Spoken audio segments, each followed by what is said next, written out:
to be your God. You shall therefore be holy, for I am holy. To be holy means to be set apart for God and for his way of living and acting. That is for people of every age who call themselves God's children. The world has their gods.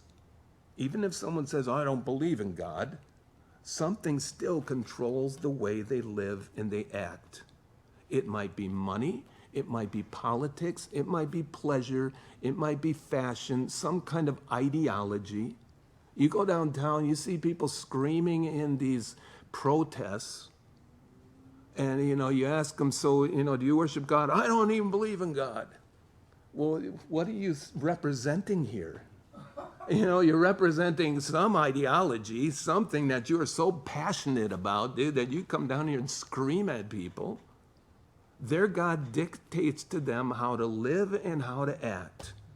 And you just follow someone around for a week and you can tell what their God is. Because it's what is dictating their life, what they do, how they act, even right down to how they live in their home. Examine a person's life, see what they worship. If the Lord is my God, he is holy. If he is the one I worship a holy God. So the way I live and the way I act needs to represent him. I need to consecrate myself, as it says here. Now, thankfully, I don't have to, watch everything I eat.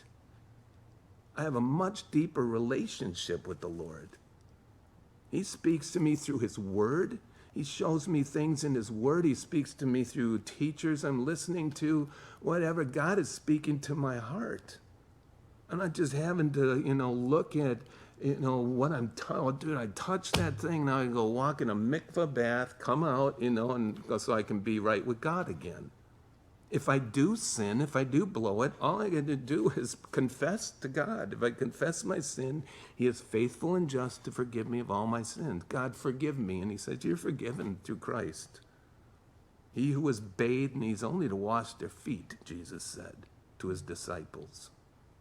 And this is how it is with any of God's children of all age. I need to consecrate. As it says here, the consecration may be different under the new covenant, but God isn't different. I'm to be holy, for he is holy. Therefore, gird up the loins of your mind, Peter, 1 Peter 1:13. He's telling believers, be sober, rest your hope fully upon the grace that is to be brought to you at the revealing of Jesus Christ. As obedient children, don't conform yourselves to the former lusts, as in your ignorance, but as he who called you is holy, you also be holy in all your conduct, because it is written in Hebrews 11:44. He doesn't say that, but he quotes it. It is written, be ye holy, for I am holy. He quotes this verse, Peter. For the Israelites, it was, don't defile yourselves with the smallest insect that crawls on the ground. But for, I am God, I brought you up out of Egypt, he says in verse 45. By saying, I am your God, I am the Lord who brings you up out of Egypt. This is all couched in the language of relationship. God caring for his people. I care for you.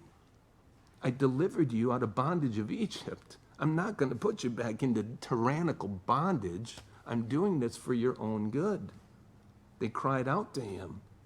Obviously, when he delivered them, he cares for them. He's not trying to enslave them once again.